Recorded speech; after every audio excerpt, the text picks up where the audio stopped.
दोस्तों आपके लिए लेकर के आ गया है खान सर के पॉकेट जीके बुक का जो है पॉलिटी का class line by line question, एक एक क्वेश्चन आपको बताने वाले हैं जो पॉकेट जीके बुक में है। पॉकेट जीके बुक सभी कॉम्पिटिटिव एग्जाम के लिए इंपॉर्टेंट होने वाला है। तो यहाँ से देख सकते हैं, यहाँ से पीछे तक को जो हम लोग इसके पिछले वीडियो तक में कवर कर चुके हैं।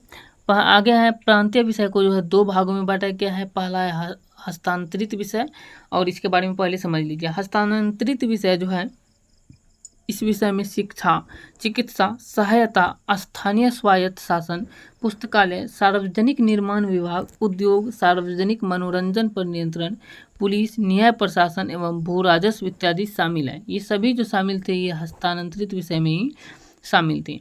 दूसरा विषय जो था, दूसरा विषय था, हम देख सकते हैं आरक्षित विषय। आरक्षित विषय में आ जाता है रक्षा, विदेशी मामले, वित्त, टैक्स, भूमि, अकाल सहायता, न्याय, पुलिस, पेंशन, छापाखाना, समाचार पत्र, सिंचाई, जलमार्ग, कारखाना, बिजली, औद्योगिक विवाद, मोटर गाड़ियाँ, छोटे बंदरगाह, श्रमिक कल्याण एवं सार्वजनिक सेवाएं इत्यादि, ये सब जो है आरक्षित विषय में आ जाते हैं।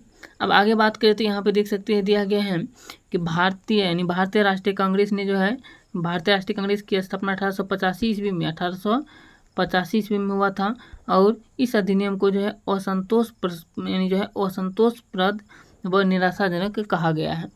अगला पॉइंट है कि लोकमान्य तिलक ने इसे बिना सूरज का संवेग कहा है, यानी बिना सूरज का सवेरा जो है ये कहा है लोकमान्य तिलक ने कहा था, यानी बाल गंगाधर तिलक ने। अगला पॉइंट, सुभाष चंद्र बोस ने कहा कि इस अधिनियम ने जनता के लिए नवीन बंधन जो है गांठ दिए।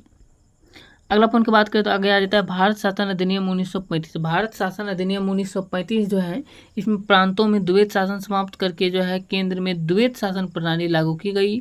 और यह अधिनियम भारत में जो है पूर्ण उत्तरदायी सरकार के गठन में मील का पत्थर साबित हुआ। सांप्रदायिक निर्वाचन प्रणाली का विस्तार करते हुए इसमें जो है दलित जातियों, महिलाओं एवं मजदूरों को शामिल किया गया और मताधिकार का विस्तार किया गया। और लगभग 10% जनसंख्या को मत का अधिकार मिला। और विधानमंडल में महिलाओं के लिए आरक्षित स्थानों का प्रावधान किया गया। आगे बात करते हैं, यहाँ पे दिया गया है, देख सकते हैं, भारत में मुद्रा एवं साख पर नियंत्रण का अधिकार भारतीय रिजर्व बैंक को दिया गया और इस पर जो है वायसराय का नियंत्रण बढ़ाया गया। इस अधिनियम द्वारा जो है 1937 ईस्वी में संघीय न्यायालय की स्थापना की गई, और जिसमें कि एक मुख्य न्यायाधीश एवं 6 अन्य न्यायाधीश, जिसमें 2 भारतीय थे, भारत परिषद को समाप्त कर दिया गया। इसके बाद जो है आगे आ जाता है, देख सकते हैं कि अगला पॉइंट है कि इस अधिनियम के द्वारा जो है बर्मा को ब्रिटिश भारत से अलग कर दिया और 2 नए प्रांत सिंध और उड़ीसा का निर्माण किया गया। इस अधिनियम द्वारा 11 राज्यों में से 6 राज्य में द्विसंगठनात्मक व्यवस्था शुरू की गई और इस अधिनियम में 14 भाग, 321 धाराएं एवं 10 अनुसूचियां थी। 6 जो राज्य था, 11 राज्यों में से 6 जो राज्य था ये था बंगाल, मुंबई, मद्रास, बिहार, संयुक्त प्रांत और असम, ये 6 राज्य था। आगे आ जाता है केंद्र एवं इकाइयाँ। केंद्र एवं इकाइयों के बीच शक्तियों का विभाजन 3 सूचियों में किया गया था। पहला था संघीय सूची, जो इसमें कि 59 विषय था। दूसरा था राज्य सूची, जिसमें कि 54 विषय था। और तीसरा था समवर्ती सूची, जिसमें कि 36 विषय शामिल किए गए। और नए नोट में दिया गया है कि अवशिष्ट शक्तियाँ जो था ये गवर्नर जनरल को सौंपी गई थी। जो अवशिष्ट शक्तियाँ था उसको गवर्नर जनरल को सौंपी गई थी। संघ लोक सेवा आयोग के साथ ही प्रांत सेवा आयोग व संयुक्त सेवा आयोग का भी गठन किया गया, जिसमें कि इस अधिनियम के द्वारा अखिल भारतीय संघ की स्थापना का प्रस्ताव किया गया। भारतीय सिविल सेवा में जो है 1941 ईस्वी में भारतीयों का प्रतिशत यूरोप वासियों से अधिक था। आगे अगला पॉइंट देख सकते हैं, कहा गया है कि इस अधिनियम के तहत ब्रिटिश सरकार में, यानी ब्रिटिश भारत में प्रांतीय स्वायत्तता शुरू की, भारत में संघीय शासन की व्यवस्था की गई तथा यह अधिनियम भारतीय संविधान का प्रमुख स्रोत था। और इस अधिनियम द्वारा संवैधानिक निरंकुशता का सिद्धांत प्रवृत्त किया गया। अगला पॉइंट है, देख सकते हैं कि भारत सरकार अधिनियम 1935 ने ब्रिटिश भारत के सूबों और भारतीय रियासतों के एक संघ पर आधारित ऑल इंडिया फेडरेशन के गठन का उपबंध किया। पंडित नेहरू ने 1935 ईस्वी के शासन अधिनियम को इन्होंने दास्ता का घोषणा पत्र या दास्ता का चार्टर कहा है। और नेहरू जो है पंडित नेहरू जो है ये 1935 अधिनियम जो था इसको बिना ब्रेक वाले इंजन रहित गाड़ी के समान है, इसने कहा था, नेहरू ने कहा था।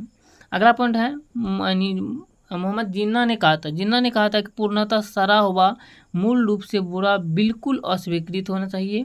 और पंडित मदन मोहन मालवीय ने कहा था, पंडित मदन मोहन मालवीय के शब्दों में, यह एक्ट ऊपर से लोकतांत्रिक और अंदर से खोखला है। ऊपर से लोकतांत्रिक और अंदर से जो है खोखला है। भारतीय स्वतंत्रता अधिनियम 1947 में जो है, इसके तहत भारतीय स्वतंत्रता अधिनियम 1947 ये क्या है, 4 जुलाई 1947 को ब्रिटिश संसद में रखा गया और 18 जुलाई 1947 को पारित कर दिया गया। भारतीय स्वतंत्रता अधिनियम को ब्रिटिश शासन समाप्त करके जो है 15 अगस्त 1947 को ही 2 डोमिनियन राज्यों भारत व पाकिस्तान की स्थापना किया। और वायसराय जो था ये पद का वायसराय का पद समाप्त कर गवर्नर जनरल पद का सृजन किया गया और भारत का गवर्नर जनरल जो है माउंट बेटन को बनाया गया, जबकि पाकिस्तान का गवर्नर जनरल जो था ये मोहम्मद अली जिन्ना को बनाया गया। भारतीय रियासतों को अधिकार था कि वे भारत या पाकिस्तान में सम्मिलित हो या स्वतंत्र रहे। दूसरा, दोनों डोमिनियन राज्यों को अपना संविधान बनाने की, किसी अन्य देश का संविधान अपनाने या किसी भी राष्ट्र या किसी भी ब्रिटिश कानून को निरस्त करने का अधिकार था और वे ब्रिटिश स्वतंत्रता अधिनियम को भी निरस्त कर सकती थी। इसी के बाद आ जाता है अगला पॉइंट, देख सकते हैं कि दोनों ही राष्ट्रों को ब्रिटिश राष्ट्रमंडल से अलग होने की स्वतंत्रता थी और कोई भी ब्रिटिश अधिनियम इन दोनों राष्ट्रों पर तब तक लागू नहीं हो सकता जब तक ये राष्ट्र कानून दोबारा इसे सहमति न दे। और दोनों राष्ट्रों को यह भी अधिकार था कि संविधान के निर्माण व क्रियान्वयन तक वे अपने लिए विधानसभा बना सकते थे। और इसी के साथ यहाँ आप देख सकते हैं अगला पॉइंट और दिया था, भारत सचिव पद समाप्त कर इसकी सभी शक्तियाँ जो है राष्ट्रमंडल मामलों के राज्य सचिव को सौंप दी गई और नए संविधान के लागू होने तक संविधान सभा की विधानसभा के रूप में कार्य करेगी और शासन 1935 ईस्वी के अधिनियम के अनुसार चलेगा। और इसके अंतर्गत शाही उपाधि से भारत का सम्राट पद समाप्त कर दिया गया। अगला पॉइंट की बात करते हैं, हम देख सकते हैं दिया गया है कि 1935 के अधिनियमानुसार विधानसभाएं कार्य करेगी और बंगाल एवं पंजाब का 2 भागों में विभाजन जो है किया गया। और ये हो गया। अब इसके बाद जो है यहाँ से आगे क्वेश्चन को नेक्स्ट वीडियो में कवर करने वाले हैं और ये वीडियो कैसा लगा आप लोग कमेंट करके जरूर बताइएगा। मिलते हैं नेक्स्ट वीडियो में। जय हिंद।